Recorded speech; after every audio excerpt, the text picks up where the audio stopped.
Vous ne posséderez rien et vous serez heureux. Ça te dit quelque chose? Parfait.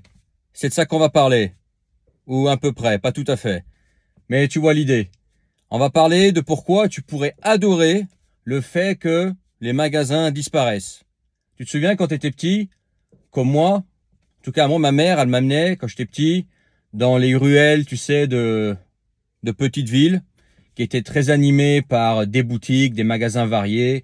Il y avait des fringues, des chaussures, des jouets, des bijouteries, il y avait des souvenirs, il y avait des magasins de musique, il y avait vraiment, tu vois, des magasins de vélo, il y avait vraiment des magasins vraiment variés à l'intérieur des villes, tu sais, dans ces petites ruelles piétonnes.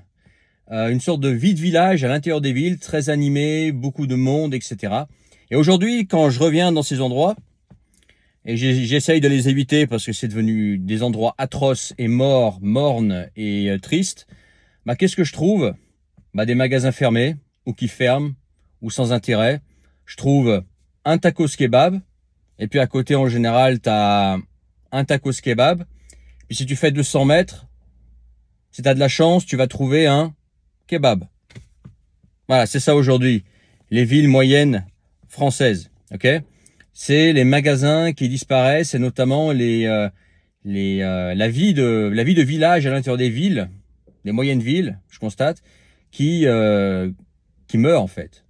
Il y a de moins en moins de magasins, c'est de moins en moins rentable, je pense, d'avoir un magasin. Et d'ailleurs, j'ai pu le confirmer, on va en parler. Et potentiellement, tu pourrais adorer ce phénomène. Alors évidemment, c'est moins marrant que dans les années 90. Tu peux pas aller balader ton gosse dans les ruelles de belles petites villes françaises en vieille pierre avec les magasins qui ont du cachet, etc.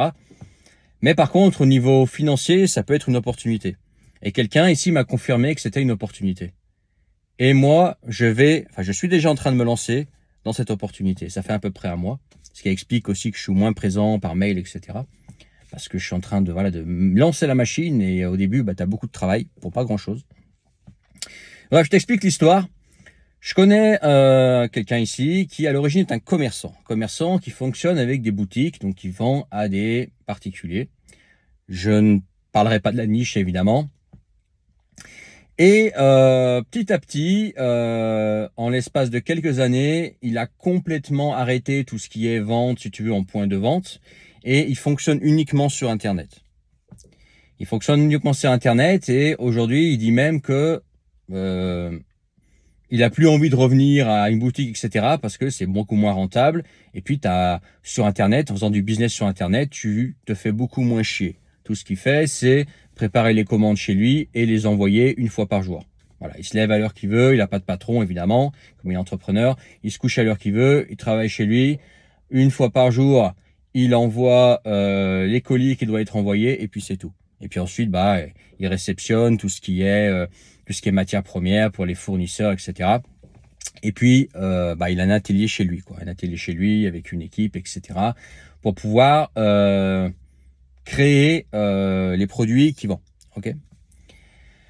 Et bah, lui, c'est l'exemple type de un commerçant que tu aurais pu croiser dans les années 90 avec sa boutique, etc.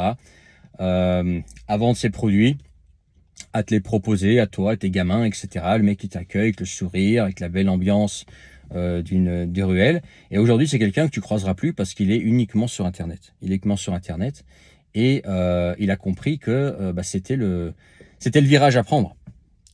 Pas que ça lui plaise forcément. Et moi non plus, moi ça me déplaît. Moi je préfère je préfère le charme des boutiques, moi. Ça a un charme. Même si tu n'achètes rien, et ben de marcher dans les boutiques, voilà, avoir une vie de village comme ça, c'est sympa, tu vois, tu sors, tu fais tes boutiques, etc. Même si tu n'achètes rien, c'est un truc sympa. Plutôt que les centres-villes mornes avec, comme je te disais, des kebabs. Après kebab, voire de temps en temps, tu as une supérette. Voilà. Et bah lui, c'est quelqu'un qui a pris ce virage-là, et en fait, il continue de faire ce qu'il faisait avant. Sauf qu'il l'a complètement transposé sur Internet et maintenant c'est quelqu'un qui vit 100% sur le marché Internet en fait. Et c'est l'exemple de quelqu'un Parce que beaucoup m'ont demandé, ouais, tu parles toujours du même business, celui que tu fais toi, l'infopreneuriat. C'est-à-dire que moi, je suis infopreneur. Ça veut dire que depuis 2017, moi, ce que j'ai fait sur Internet, c'est proposer des produits numériques, donc sous forme de vidéos et informations, des accompagnements, donc en tête-à-tête, et puis des appels, si tu veux, avec des abonnements également. Mais les abonnements, on reste toujours dans le produit non physique. Si tu veux, on reste dans la formation, on reste dans la transmission de savoir, dans l'accompagnement, tu vois. Et lui, dont je te parle, lui, il est vraiment dans le produit. Le vrai produit, hein. Je vais pas te dire le truc, mais c'est bon, voilà, le vrai produit. Et pourtant, il a réussi à faire cette transposition et c'est quelqu'un qui a compris qu'il n'allait pas lutter contre la marée et qu'il fallait s'adapter. Et que c'est quelqu'un qui voyait son loyer augmenter, qui voyait que c'était de moins en moins rentable d'avoir des boutiques et qui petit à petit s'est mis sur Internet. Lui, il y est allé en mode wall again, tu vois, il est allé en mode voilà, j'essaye un petit peu comme ça. Au début, il a pas mal galéré. Il a expliqué comment il m'a fait. Il m'a expliqué comment il a fait.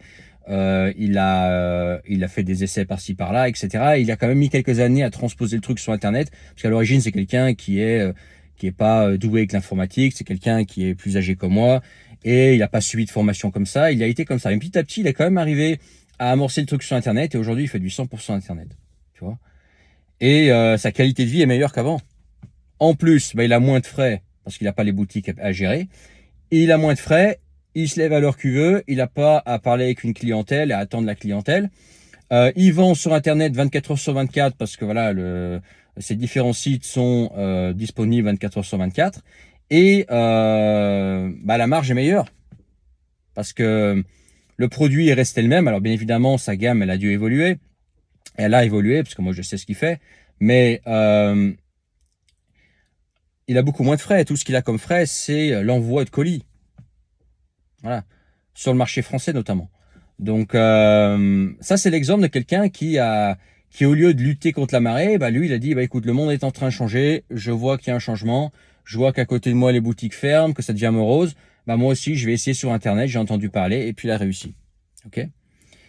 Et il a tellement bien réussi que voilà, il m'a expliqué comment il fonctionnait, etc. Et que j'ai décidé moi aussi de me lancer dans un modèle comme lui, comme il a lui. Alors, je vais pas te parler de de la niche, c'est clair. J'ai pas besoin de concurrents. Dans ce genre de business à produit, la dernière chose que tu veux, c'est le dire à tout le monde pour que tu aies 1000 concurrents le lendemain. Bon, pas, mais tu as quelques concurrents. Mais donc la niche, je vais la garder pour moi, c'est clair. Mais par contre, je vais dupliquer son modèle, qui sera différent, qui sera le même modèle que lui, mais qui sera pas dans la même niche. Donc je suis pas concurrent avec lui. Et je vais tenter le coup. Là, ça fait un mois que j'ai commencé, si tu veux, à passer des commandes, pareil, à des fournisseurs pour créer moi aussi mon produit. Il y a une phase de marketing, une phase d'emballage typique parce que ce sera ma marque à moi, ok. Ce sera marque à moi. Et je vais me lancer et suivre son modèle et voir ce que ça donne. Tu vois. Et ça peut me faire un autre business complémentaire en plus de l'infopreneuriat que je fais déjà. Tu vois. Donc, tout ça pour dire que des opportunités, quand il y a quelque chose qui part en couille comme ça, il y en a toujours à côté. Si les magasins ferment, ça veut dire que l'opportunité, elle est ailleurs. Les consommateurs, ils s'arrêtent pas. Hein. C'est pas parce que les magasins se ferment que les gens n'achètent plus. C'est juste qu'ils achètent ailleurs, sur Internet. Et puis, ça veut aussi dire que même en 2024, il y a encore des opportunités. Tu vois. On entend des fois l'e-commerce, c'est mort, le dropshipping, c'est mort, etc. Amazon FBA, ça devient super difficile, etc. Oui, peut-être. Mais ça veut pas dire qu'il n'y a pas d'autres opportunités. Moi, ce que je vais faire là, ça va être ultra simple. C'est même pas du dropshipping. Tu vois, ça va être mon produit. Tu vois, ma marque. C'est pas un truc, tu vois, une babiole achetée, je sais pas, en Chine et puis revendue 10 fois le prix. Tu vois, faut réfléchir un petit peu différemment. Mais voilà, tu as encore des opportunités aujourd'hui si tu veux t'en sortir et essayer de te lancer. Et puis quand tu vois un truc comme ça, si quelqu'un par exemple te parle de voilà, en fait, ce qu'il faut être, je pense, c'est être curieux. Si tu tiens à ta liberté comme moi je tiens à ma liberté, bah faut être curieux, faut être curieux de comprendre un petit peu les tendances. Quand il y a un truc qui marche moins bien, voir où est-ce que le marché va. Et quand il y a des opportunités comme ça, essayer de voir est-ce que je peux pas essayer en injectant assez peu de frais. Forcément, il y a un coût. Moi là, tu vois, j'ai avancé de l'argent pour me lancer, c'est normal. et c'est un risque. Potentiellement, je peux tout perdre. Mais tu peux tenter le truc et dire, voilà, je sais que cette opportunité-là existe. Elle sera peut-être pas éternelle, mais je vais me lancer, je vais voir ce que ça donne. Peut-être que ça va pas marcher, c'est pas grave. Mais au moins, j'aurais essayé. Et si ça marche, bah, j'aurais tout gagné, quoi. Essayer d'être un peu plus curieux. Et moi, en fait, je regrette dans le passé de pas avoir été plus curieux que ça. Je me souviens au début des années 2010, il y a des gens qui m'avaient parlé de Bitcoin. Je me souviens, à un moment donné, on parlait de Bitcoin. Il y avait un mec, j'étais assis dans une table, c'était en Asie. Le mec, il avait acheté 2 Bitcoins. Le mec, lui-même, il avait acheté 2 Bitcoins, c'était en 2012. Le mec en rigolait. Il rigolait lui-même de sa connerie. Et moi, je rigolais de sa connerie, sauf que le mec qui a acheté les Bitcoins en 2012, il rigolait encore plus de sa connerie que moi, je rigolais de sa connerie. Et ben aujourd'hui, le mec, il avait raison. Il a bien rigolé de sa connerie, mais entre-temps, celui qui rigole, c'est lui. Hein. Moi, j'avais rien acheté à l'époque. Lui, il avait acheté ça un petit peu avec un coup de chance. Bon, aujourd'hui, je sais pas s'il en a 2, mais s'il en avait acheté plus, bah, il a pas regretté. Tu vois. Et au milieu des années 2000, il y avait des opportunités sur Internet que moi j'ai raté et que j'aurais dû prendre parce que j'étais pas assez curieux. C'est pour ça qu'aujourd'hui, je suis curieux. Je suis curieux de voir un petit peu, ouais, tu fais quoi, comment tu fonctionnes, etc. Je regarde autour de moi ce qui peut se passer sur Internet, etc. Quelles sont les tendances pour voir en fait où est-ce que ça va. C'est comme par exemple la création de contenu sur Internet, les vidéos, ce que tu es en train de regarder, les vidéos et le fait de fonctionner sur Internet. Ça a changé, c'est plus pareil qu'il y a 2 ans. T'as pas remarqué que mes vidéos, elles ont changé depuis 1 an là?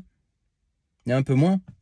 T'as pas remarqué que le format, c'est plutôt le format téléphone maintenant? T'as pas remarqué que je coupe pas mes vidéos? T'as pas remarqué que mon style aussi a un petit peu changé? Alors c'est toujours Koublaï, mais tout simplement parce que Internet évolue et je regarde en fait vers quoi ça va. Et pour ça, c'est important de suivre aussi les marchés anglophones. Parce là où ce qui se passe par exemple aux États-Unis, c'est ce qui va arriver ici d'ici 1 an ou 2, ok? Donc moi je m'adapte, j'essaie de m'adapter et voir, voilà, faire de la brute force, c'est-à-dire essayer, ça fonctionne, je continue, ça fonctionne pas, j'arrête, je fais autre chose, jusqu'à ce que ça fonctionne en fait. Et quand un truc fonctionne, je reste là-dessus, j'essaye de l'améliorer et si j'arrive pas à l'améliorer, je touche pas trop, je continue mais en faisant autre chose à côté. Voilà, tu vois, diversifier et voir où est-ce que le marché va et puis regarder quelles sont les opportunités. Mais en tout cas, un exemple que voilà. Il y a encore des opportunités aujourd'hui. Ce mec, il en vit bien. Il en vit bien. Il a bien fait de prendre, voilà, de prendre la vague d'Internet. Et puis, voilà, son système n'est pas si complexe que ça. C'est juste que voilà, il s'est mis avec le bon système dans le bon contexte. Ok. Voilà, donc moi aussi je me lance là-dedans. À côté, c'est pas quelque chose qui va à terme être prenant en temps. Au début, évidemment, c'est beaucoup d'investissement en temps. Puis tu sais, t'as quand même une mise de départ. Là, on est dans le produit. C'est pas la vente, d'accompagnement, d'aide, etc. Où c'est juste moi en fait. Tu vois finalement ce que je propose. Là, on est vraiment dans la vente d'un produit physique, quoi. Donc forcément, ça veut dire achat de matière au départ et ça veut dire transformation, fabrication, création de marque, etc. Mais, tu vois, c'est un truc à tenter. Voilà, bah écoute, si tu as trouvé ça intéressant, mets ton pouce. Regarde dans la description, tu trouveras le lien revenu indépendant géographiquement. C'est ce que je fais et ce que je continue de faire. Même si c'est avec de la vente de produits physiques, ce sera toujours du revenu indépendant géographiquement. Moi, de toute façon, c'est ça. Si c'est pas un truc où je suis libre de ma géographie et libre de mon temps, ça m'intéresse pas. L'opportunité m'intéresse pas. Tu vois, s'il y a un business à faire, mais que ça m'enracine quelque part, je veux pas le faire. Moi, je veux pouvoir garder ma mobilité et pouvoir, si un jour je veux, par exemple demain, partir dans un autre pays. Ce qui va finir par arriver d'ailleurs. Mais tu verras ça en vidéo. Mais et libre de mon temps. Voilà, si je dois me lever à 6h du matin, que je suis obligé de le faire, ça m'intéresse pas. Liberté géographique et liberté temporelle. Revenu indépendant géographiquement.com. C'est dans la description le premier lien.